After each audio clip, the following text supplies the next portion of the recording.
Alright guys, mapagpalang araw sa inyong lahat. Senator Lacson, individual nagdala umano ng lagay sa senador, no? Kita sa CCTV. Ito ay kita sa mismong CCTV footage ng Senado. Ang individual na nagdala umano ng isang senador na naglagay mula sa umanayang flood control project. Ito ay inihayag ni bagong Senate Blue Ribbon Committee Chairperson Pampilo Lacson sa gitna nagpapatuloy ng investigasyon sa Senado sa naturang issue. Alright, panoorin po natin dito sa ating UNTV. Alright. Sure, ano na yung partikular na nakunan sa CCTV camera at sino daw ba yung senador na hinatira ng lagay mula sa maanumalyang proyekto? Ayan, sino kaya yung hinatiran ng lagay, no?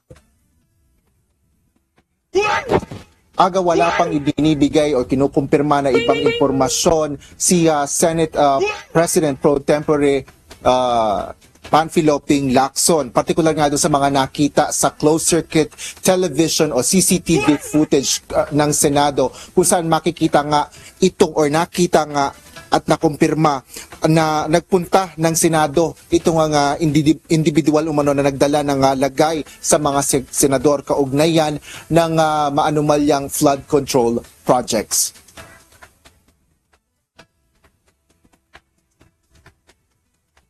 Ayon kay Senador Lacson na naitalagang bagong chairperson ng Senate Blue Ribbon Committee, nais niyang ipursige ang issue ng umano'y lagayan sa mga senador.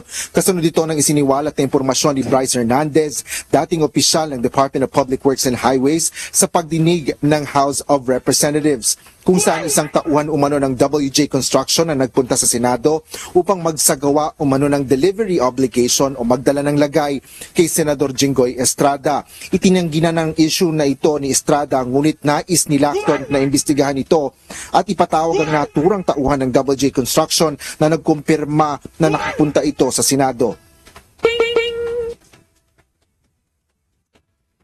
Meron kaming video footage ng CCTV footage na dumalaw dito talaga yung WJ.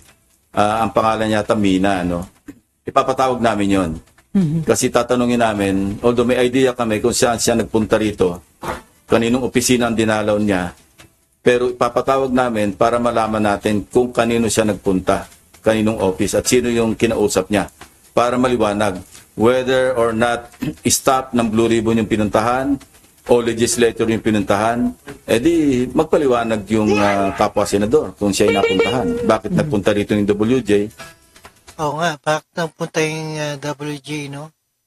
Upang magatid ng lagay, no?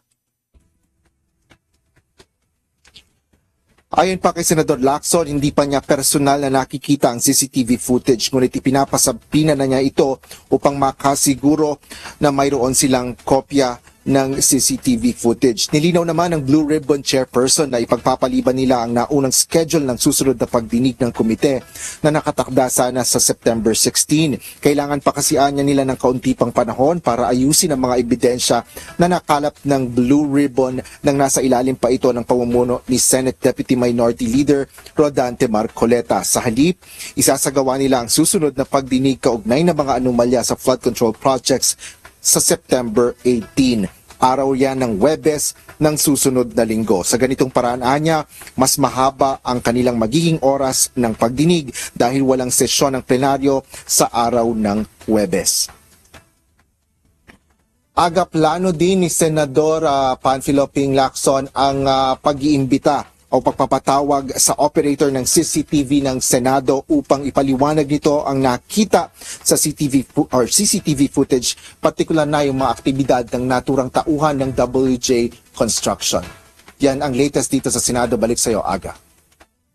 Maraming salamat. Alright guys, yan na individual na nagdala umano daw ng lagay sa senador, kita sa CCTV footage. Alright, maraming salamat sa panakinig dito kay Rob Trip, and see us again the next one. Peace out.